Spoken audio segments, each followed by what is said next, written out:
Você sabia que a primeira advogada do Brasil foi uma mulher negra escravizada que nunca pisou em uma faculdade de direito? Em 1770, no sertão do Piauí colonial, Esperança Garcia pegou pena e papel e fez algo revolucionário, escreveu uma carta ao governador denunciando maus-tratos, separação familiar e abusos. E o mais incrível, ela conseguiu ser ouvida. Essa história verdadeira vai te surpreender do começo ao fim. Mas antes, me conta, de qual cidade você está assistindo? E se você ainda não é inscrito no canal, se inscreve agora e ativa o sininho para não perder essa e outras histórias incríveis da nossa história brasileira que você nunca ouviu na escola. O sol nascia vermelho sobre a fazenda Algodões, no Piauí colonial de 1770. Esperança Garcia acordou antes dos primeiros raios de luz tocarem a senzala. Seus dedos ainda doíam do trabalho árduo do dia anterior, mas sua mente estava mais desperta do que nunca. Ela tinha 30 e poucos anos, pele negra marcada pelo sol inclemente do sertão, e olhos que guardavam uma inteligência que nenhum grilhão poderia aprisionar. Nascida escravizada na fazenda Algodões, propriedade dos jesuítas, Esperança havia aprendido algo raro para uma mulher negra de sua época, a ler e escrever. Os padres jesuítas, antes de serem expulsos do Brasil pelo Marquês de Pombal, haviam ensinado alguns escravizados as letras sagradas. Para eles, era uma forma de catequização. Para Esperança, tornou-se uma arma de libertação. Ela se levantou silenciosamente, observando as outras mulheres ainda adormecidas ao seu redor. Mariana, sua filha de 7 anos, dormia encolhida num canto, magra demais para a sua idade. O coração de Esperança apertou.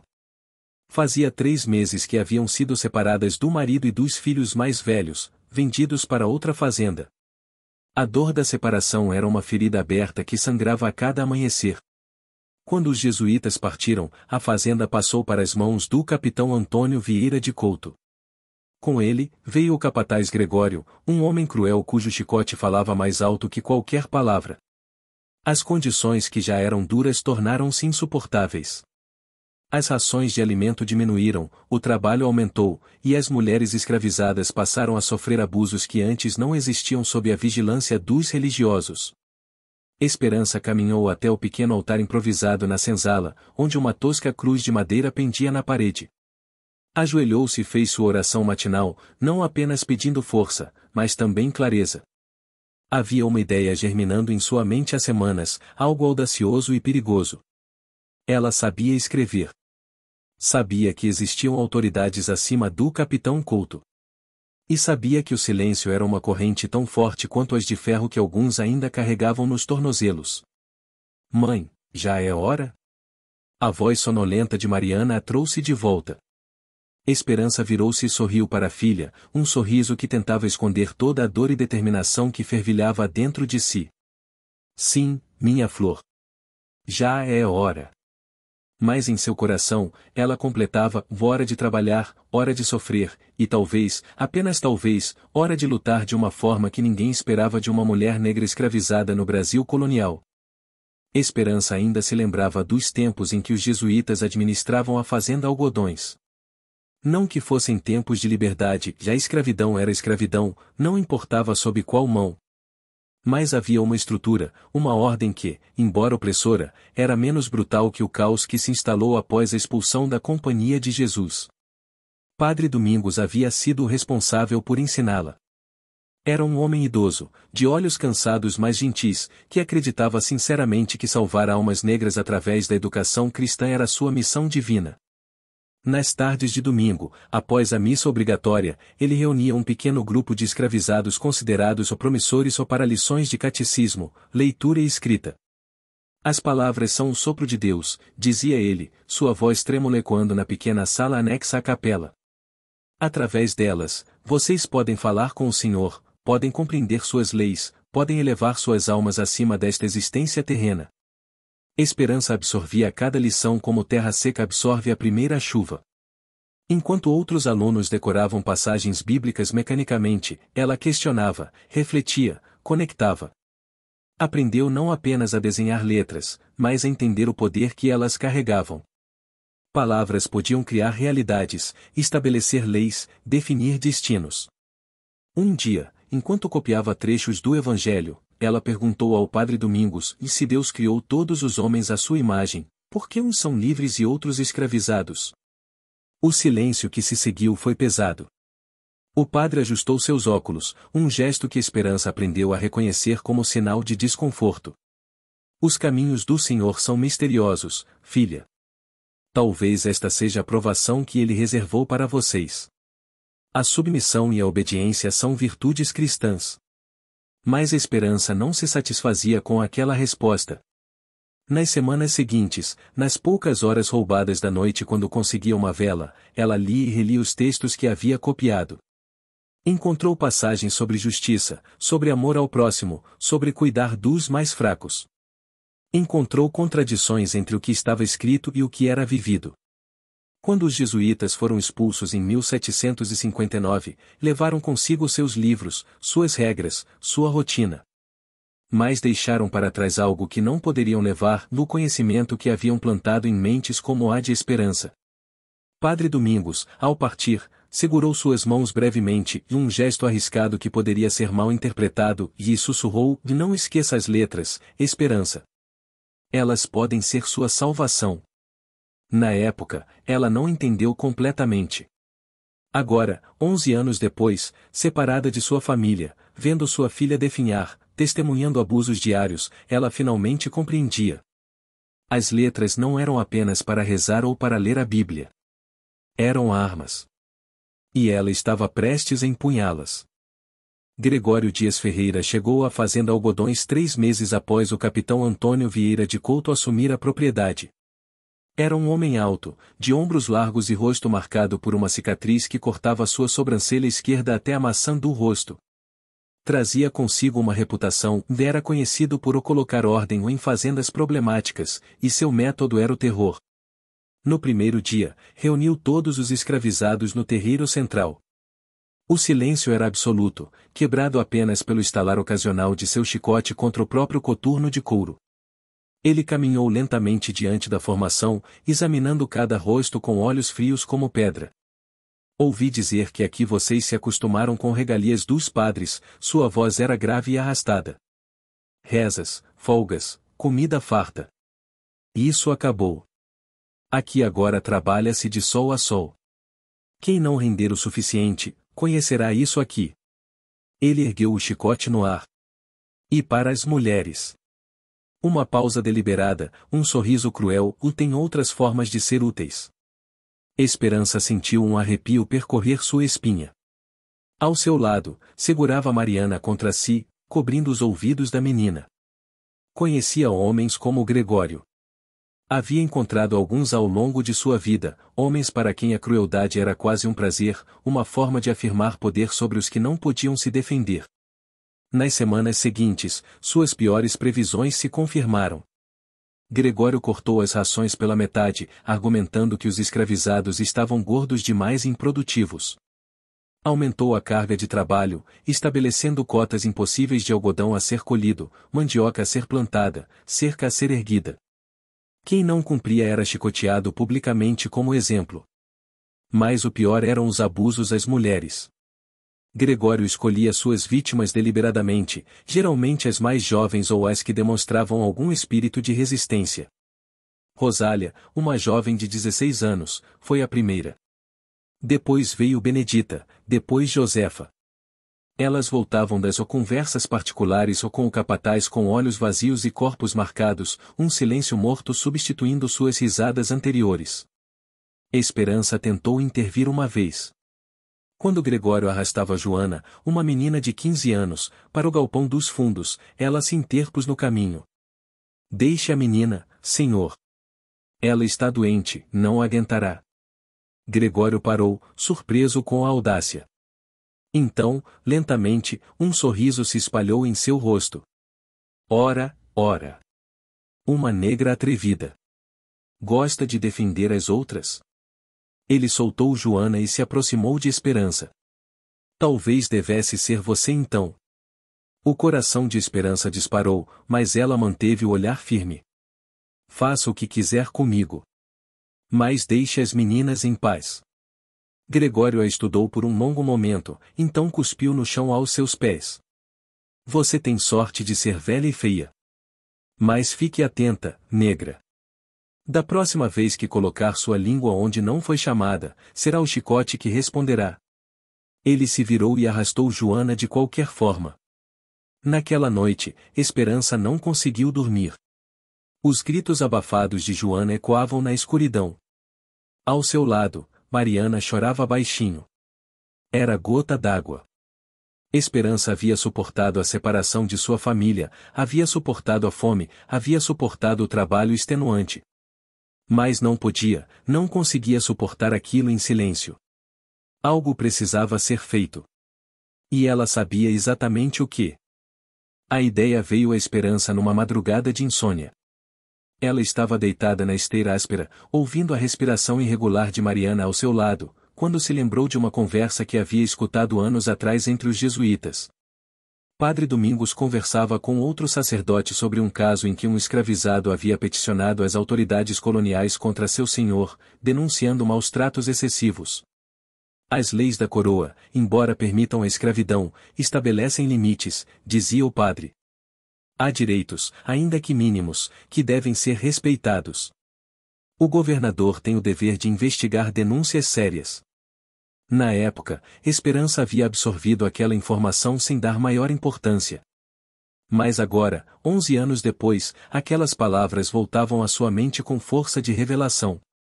Havia autoridades acima do capitão Couto. Havia leis, mesmo que injustas, que estabeleciam limites. E ela sabia escrever. Durante dias, Esperança ponderou a ideia. Escrever uma carta às autoridades era um ato de ousadia inimaginável para uma mulher negra escravizada. As consequências poderiam ser terríveis se descobrissem antes da carta chegar ao destino. Gregório não hesitaria em chicoteá-la até a morte como exemplo. O capitão Couto poderia vendê-la para longe de Mariana, separando-as para sempre. Mas o que perderia se continuasse calada? Já haviam arrancado dela o marido e 2 filhos. Via Mariana definhar dia após dia, a fome roubando sua infância. Testemunhava jovens mulheres sendo destruídas por dentro e por fora pelos abusos de Gregório. O silêncio também tinha seu preço, e Esperança já não estava disposta a pagá-lo. Mãe, por que está tão quieta? Mariana perguntou uma tarde, enquanto descansavam brevemente à sombra de uma árvore de cajá. A menina tinha os olhos grandes e assustados, velhos demais para a sua idade. Esperança abraçou a filha, sentindo os ossos proeminentes através da pele. Estou pensando em como tornar nossa vida melhor, minha flor. Podemos fugir? A voz era apenas um sussurro esperançoso. Não é tão simples, meu amor. O sertão é vasto e perigoso. Capitães do mato nos caçariam, e se fossemos pegas? Esperança não precisou completar. Mariana sabia o destino dos fugitivos capturados. Então vamos ficar aqui para sempre? Até morrer? A pergunta saiu como um soluço. Esperança segurou o rosto da filha entre suas mãos calejadas. Não. Não vamos apenas aceitar. Vou fazer algo. Algo que aprendi com os padres. Vou usar palavras como armas. Mariana não entendeu completamente, mas viu algo diferente nos olhos da mãe naquele momento. Uma luz que não via há muito tempo. Determinação. Esperança verdadeira, fazendo jus ao seu nome. Naquela noite, depois que todos já dormiam, Esperança ficou acordada olhando para as estrelas através de uma fresta no teto da senzala. Fez uma oração silenciosa, não pedindo intervenção divina, mas força para fazer o que precisava ser feito. Ela sabia que não podia esperar que os céus resolvessem seus problemas. Os céus haviam lhe dado inteligência, coragem e a capacidade de escrever. Agora cabia a ela usar esses dons. A decisão estava tomada. Escreveria uma carta. Uma carta ao governador da capitania de São José do Piauí, Gonçalo Lourenço Botelho de Castro. Denunciaria os maus-tratos, a separação forçada de sua família, os abusos, a fome. Pediria justiça. Era um tiro no escuro, talvez um grito no vazio. Mas era melhor gritar do que sufocar em silêncio. O maior desafio não era decidir escrever a carta, mas conseguir os materiais necessários para fazê-lo. Papel, tinta, pena e itens raros e preciosos, mantidos sob controle estrito na Casa Grande. Para uma escravizada, possuir tais materiais já era suspeito o suficiente para atrair punição. Esperança começou a observar e planejar. O capitão Couto mantinha um escritório na Casa Grande onde gerenciava os negócios da fazenda. Ela havia sido designada ocasionalmente para limpar aquele cômodo nos tempos dos jesuítas, mas com a chegada de Gregório, as escravizadas da roça raramente entravam na casa principal. A oportunidade surgiu quando Sebastiana, a cozinheira da Casa Grande, adoeceu com febres. A esposa do capitão, Dona Margarida, uma mulher de pouca paciência e nenhuma habilidade culinária, precisou de substitutas temporárias. Esperança se ofereceu imediatamente, para a surpresa de Gregório. Quer sair da roça, negra? O trabalho na cozinha não é mais leve, saiba disso, ele rosnou, desconfiado. Sei cozinhar, senhor. Aprendi com as freiras quando era mais jovem. Posso ser útil enquanto Sebastiana se recupera. Esperança manteve os olhos baixos, postura submissa, escondendo sua verdadeira intenção. Gregório estudou-a por um momento, então acenou com desdém. Vai então. Mas se Dona Margarida reclamar, voltará para a roça com 10 chibatadas. Nos dias seguintes, Esperança trabalhou na cozinha da Casa Grande, acordando antes do amanhecer para preparar o café, cozinhando durante todo o dia, limpando até tarde. Era trabalho exaustivo, mas lhe dava acesso à casa. E, mais importante, ao escritório do capitão. Ela memorizou as rotinas. O capitão Couto saía para inspecionar a propriedade após o almoço e raramente voltava antes do anoitecer. Dona Margarida descansava em seus aposentos durante as tardes quentes, evitando o calor. Era uma janela pequena de oportunidade, mas suficiente. Na terceira tarde, com o coração batendo como um tambor de guerra, Esperança fingiu estar limpando o corredor próximo ao escritório. Verificou que não havia ninguém por perto, então deslizou para dentro do cômodo, fechando a porta silenciosamente atrás de si. O escritório cheirava a tabaco e couro. Havia uma escrivaninha pesada de jacarandá, estantes com livros de contabilidade, mapas nas paredes. Esperança aproximou-se da escrivaninha com mãos trêmulas. Ali estava o papel, tinteiro, penas de ganso. Seus dedos hesitaram sobre os objetos, como se fossem brasas quentes. Podia ouvir seu próprio sangue pulsando nos ouvidos. Se fosse pega ali, naquele momento, com aqueles materiais, e não podia pensar nisso. Tinha apenas minutos, talvez segundos. Rapidamente, pegou 2 folhas de papel, e poucas o suficiente para talvez não serem notadas de imediato, e um pequeno frasco de tinta que estava meio vazio. A pena foi mais difícil, todas pareciam novas e sua ausência seria notada. Então ela viu, no canto da mesa, uma pena velha com a ponta já gasta. Perfeito. Escondeu os materiais dentro de sua saia, amarrando-os contra o corpo com um pedaço de pano. Seu coração disparava. Olhou ao redor do escritório mais uma vez, certificando-se de que tudo estava como encontrou, então abriu a porta devagar e espiou o corredor. Vazio. Saiu do escritório com pernas trêmulas, retornando à cozinha. Ninguém havia notado sua ausência. Ou pelo menos ninguém demonstrou ter notado.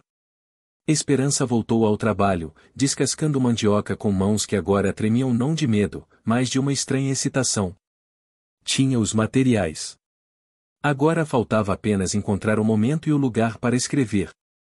Era 6 de setembro de 1770, uma terça-feira. Esperança guardaria aquela data na memória até seu último dia. A lua crescente mal iluminava o interior da senzala quando ela acordou silenciosamente, horas antes do sino que chamaria todos para o trabalho.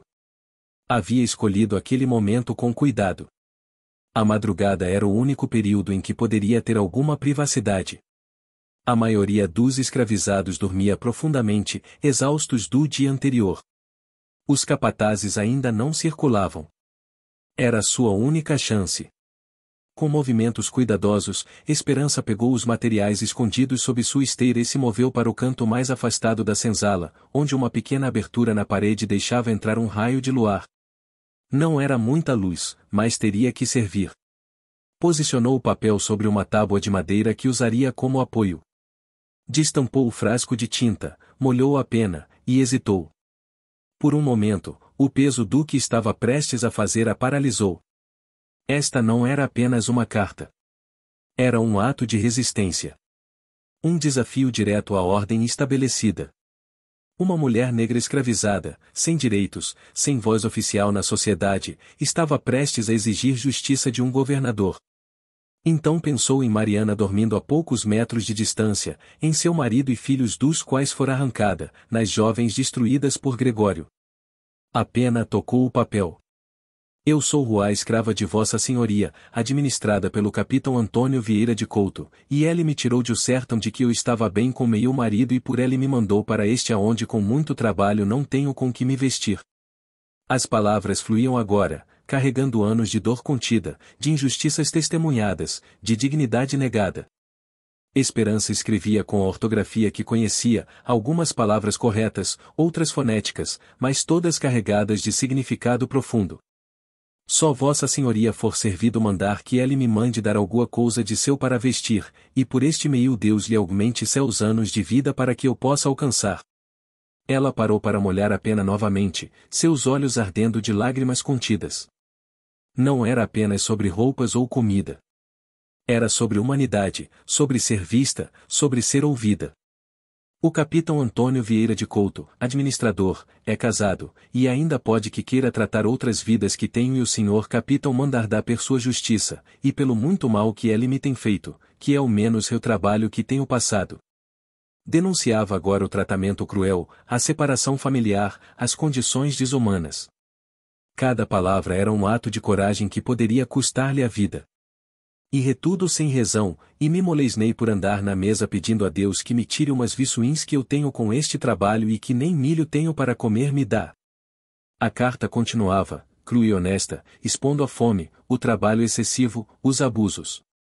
Esperança escrevia como falava, com a sintaxe própria de quem aprendeu português como segunda língua, mas com uma clareza de propósito que transcendia qualquer regra gramatical.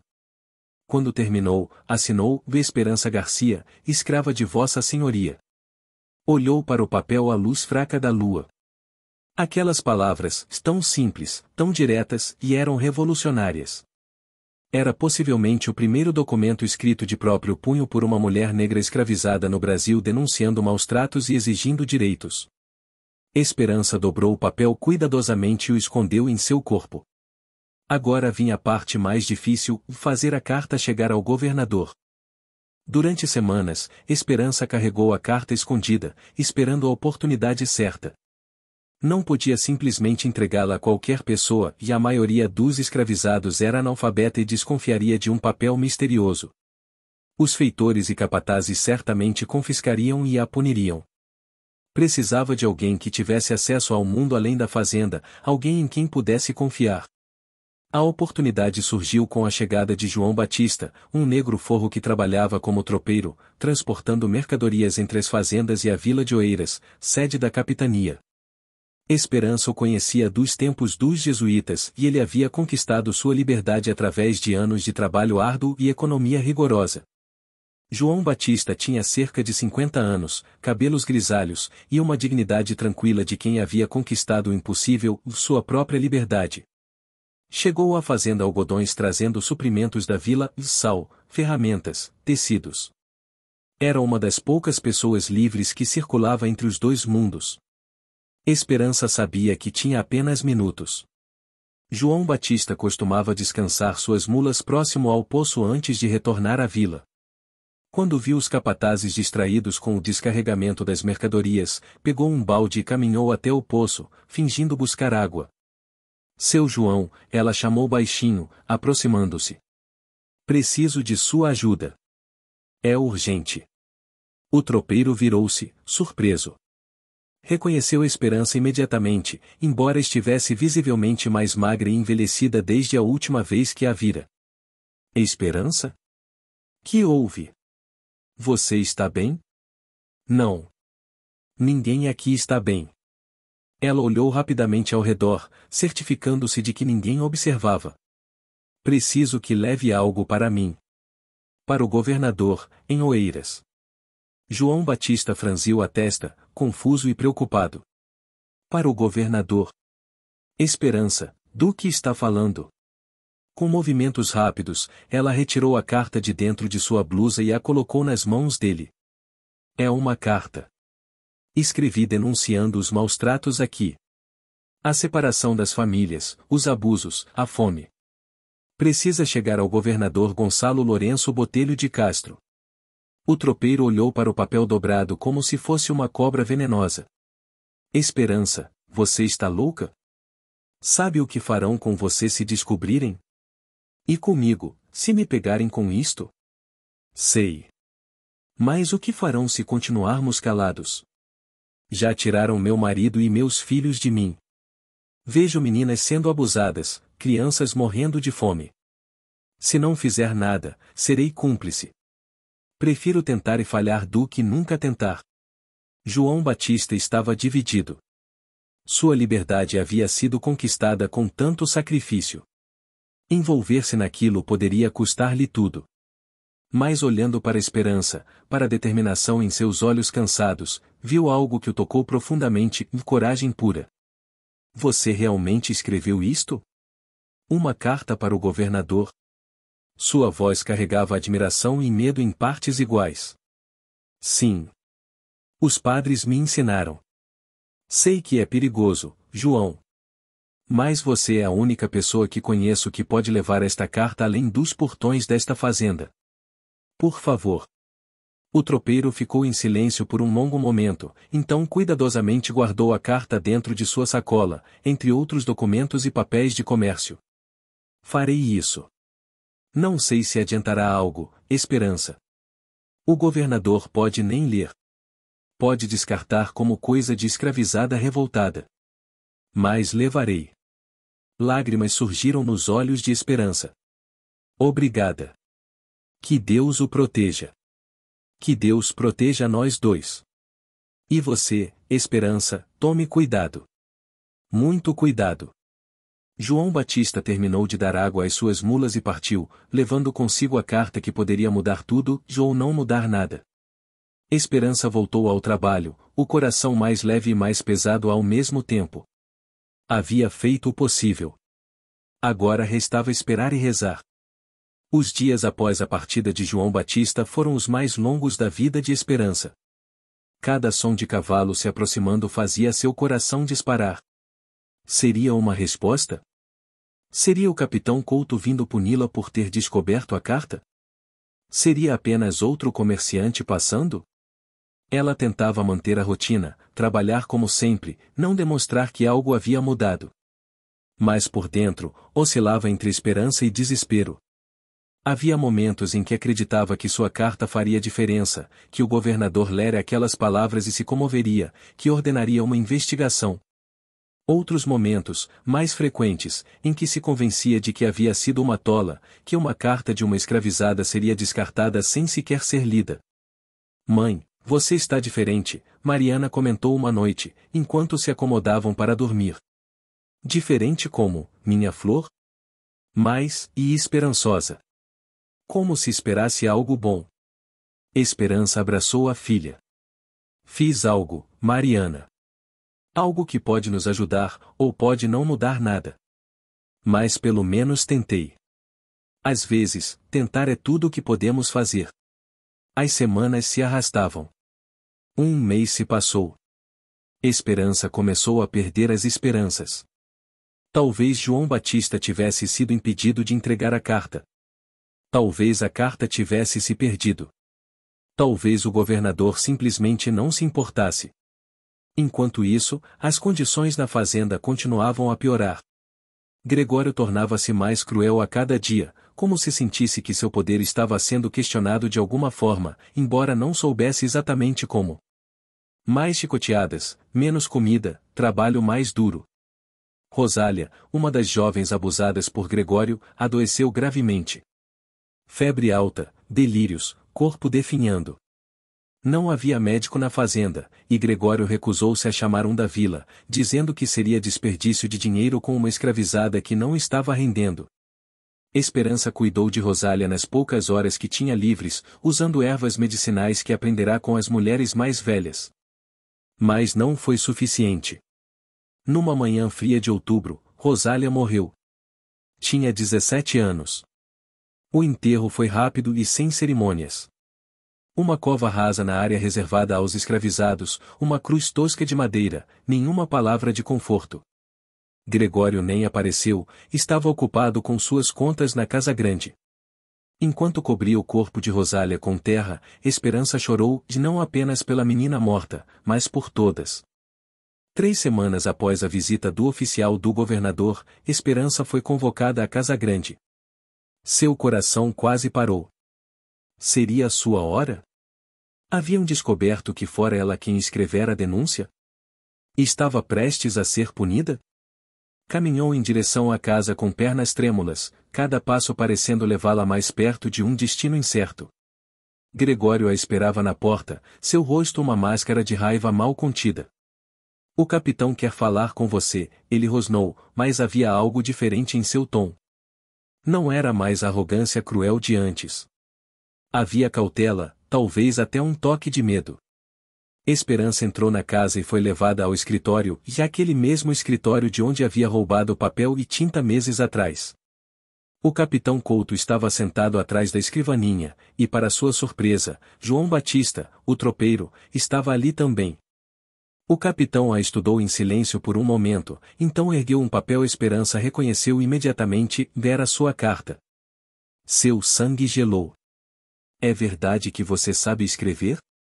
A voz do capitão era fria, mas controlada. Não havia sentido em mentir agora. Sim, senhor. Os padres jesuítas me ensinaram. E você escreveu isto? Ele acenou com a carta. Uma denúncia ao governador sobre supostos maus-tratos nesta fazenda? Esperança ergueu o queixo, encontrando os olhos do capitão. Se ia ser punida, seria com dignidade. Sim, senhor. Escrevi. Tudo que está ali é verdade. O silêncio que se seguiu foi ensurdecedor. Gregório deu um passo à frente, a mão indo instintivamente para o chicote em seu cinto, mas o capitão ergueu uma mão, detendo-o. O governador levou sua carta a sério, disse o capitão lentamente, cada palavra parecendo custar-lhe. Ordenou investigações. Enviou oficiais. Fez perguntas. E agora? Ele pausou, o rosto vermelho de raiva contida, e agora estou sob observação. Qualquer irregularidade, qualquer morte suspeita de escravizados, qualquer denúncia, e perderei não apenas esta fazenda, mas minha reputação em toda a capitania. Esperança não sabia o que dizer. Havia esperado punição, talvez morte. Não aquilo. O capitão continuou, sua carta causou-me problemas consideráveis, Esperança. Mas o governador foi claro, você não deve ser punida por exercer o que ele chamou de o seu direito natural de buscar justiça contra abusos intoleráveis. Suas palavras, não as minhas. Ele se levantou, aproximando-se dela. Entenda uma coisa, e não gosto do que você fez. Considera-se um ato de insubordinação grave. Mas minhas mãos estão atadas. O governador determinou que você seja reunida com sua família. Seu marido e filhos serão trazidos de volta à fazenda Algodões. Esperança sentiu as pernas fraquejarem. Não podia acreditar no que ouvia. Minha família? Voltará para mim? Sim. E quanto ao tratamento aqui? Ele lançou um olhar duro para Gregório, e haverá mudanças. O governador deixou claro que está observando. Muito observando. Gregório parecia prestes a explodir, mas permaneceu em silêncio, claramente tendo recebido ordens para se controlar. O capitão voltou à sua cadeira. Pode ir. João Batista a acompanhará de volta à senzala. E Esperança. Ele pausou, e não escreva mais cartas. Sim, senhor. Mas no fundo de seu coração, Esperança sabia que, se necessário, escreveria 1000 cartas mais. Enquanto saía do escritório com João Batista, o tropeiro sussurrou: Você fez história, Esperança. Pode não perceber agora, mas o que fez, e isso vai além desta fazenda, além deste momento. Uma mulher negra escravizada que escreveu sua própria defesa, que exigiu justiça e a obteve, ainda que parcialmente. Isso é extraordinário. Lágrimas corriam pelo rosto de Esperança, mas agora eram lágrimas de alívio, de vitória parcial, de esperança renovada. Sua família voltaria. As condições melhorariam, pelo menos um pouco. Não era liberdade, e isso ainda estava longe demais, mas era justiça. Pequena, imperfeita, mas real. Os anos seguintes não foram fáceis. A escravidão continuava sendo escravidão, com todas as suas crueldades inerentes. Mas houve mudanças na fazenda Algodões. Gregório foi eventualmente transferido para outra propriedade e rumores diziam que o capitão Couto não queria arriscar mais problemas com o governador. As rações melhoraram. O trabalho, embora ainda exaustivo, tornou-se menos brutal. E o mais importante para a Esperança, sua família foi reunida. Quando viu seu marido novamente, quando abraçou seus 2 filhos mais velhos após meses de separação, quando apresentou todos à pequena Mariana que mal se lembravam dela, Esperança sentiu que cada risco que havia corrido valerá a pena. Seu marido, ao ouvir a história da carta, ficou entre orgulhoso e aterrorizado. Você poderia ter morrido, ele disse, abraçando-a forte. Poderia ter sido chicoteada até a morte. Eu sei. Mas não podia continuar calada. Não podia simplesmente aceitar. A notícia do que Esperança havia feito espalhou-se, inicialmente em sussurros nas senzalas das fazendas vizinhas, depois mais longe. Uma mulher negra escravizada que havia escrito uma carta ao governador e obtido resposta. Que havia denunciado maus-tratos e sido ouvida. Era quase inacreditável. Alguns senhores de escravos ficaram furiosos, vendo aquilo como perigoso precedente. Outros, mais pragmáticos, perceberam que o governador estava realmente atento e ajustaram suas práticas para evitar problemas.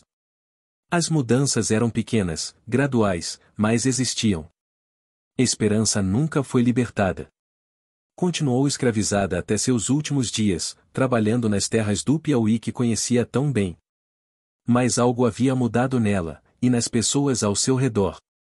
Ela havia provado que mesmo nas condições mais opressivas, a voz humana podia se fazer ouvir. Que palavras escritas podiam ser armas tão poderosas quanto espadas. Nas noites, quando o trabalho terminava, Esperança às vezes ensinava outras pessoas escravizadas a formar letras na terra com gravetos. Não muitos aprendiam e o cansaço era grande demais, o tempo curto demais. Mas alguns absorviam aquele conhecimento como água no deserto, guardando-o para um futuro incerto. Mariana aprendeu a ler e escrever com a mãe. Nos anos seguintes, essa habilidade se tornaria preciosa de maneiras que Esperança nunca imaginaria completamente. A carta de Esperança Garcia, datada de 6 de setembro de 1770, sobreviveu. Permaneceu nos arquivos da capitania, um documento singular, talvez o primeiro registro escrito de próprio punho por uma mulher negra escravizada no Brasil reivindicando seus direitos. Era uma denúncia de maus-tratos, um apelo por justiça, e inadvertidamente, uma peça jurídica fundamentada em noções de direitos e deveres. Séculos mais tarde, historiadores a descobririam e reconheceriam seu significado. A Ordem dos Advogados do Brasil, Seção Piauí, a homenagearia póstumamente, inscrevendo Esperança Garcia em seu livro como a primeira advogada do Estado, de uma mulher que, mesmo sem formação jurídica formal, mesmo sendo escravizada e negra numa sociedade que lhe negava quase toda a humanidade, usou a lei e a palavra escrita para lutar por justiça. Mas para Esperança, naquela época, isso não importava. O que importava era ver Mariana crescer com a família reunida, ainda que em cativeiro. O que importava era saber que havia lutado, que havia resistido, que não havia se curvado ao silêncio que lhe queriam impor.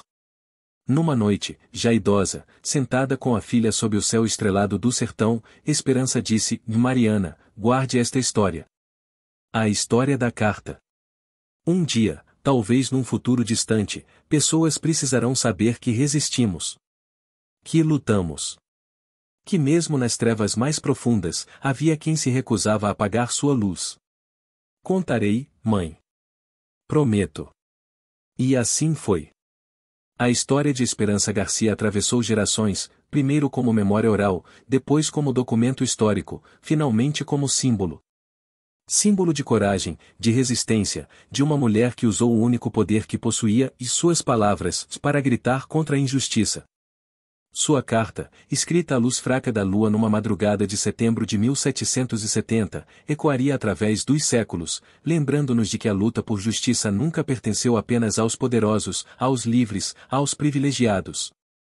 Ela também pertence aos oprimidos que se recusam a permanecer calados, às vozes que insistem em ser ouvidas contra todas as probabilidades. Esperança Garcia nunca soube que um dia seria chamada de advogada, que sua carta seria estudada em universidades, que seu nome seria honrado. Mas isso não importava. O que ela fez, fez por necessidade, por amor, por uma recusa fundamental em aceitar a desumanização completa. E nisso, ela foi, e permanece, verdadeiramente extraordinária. Fim.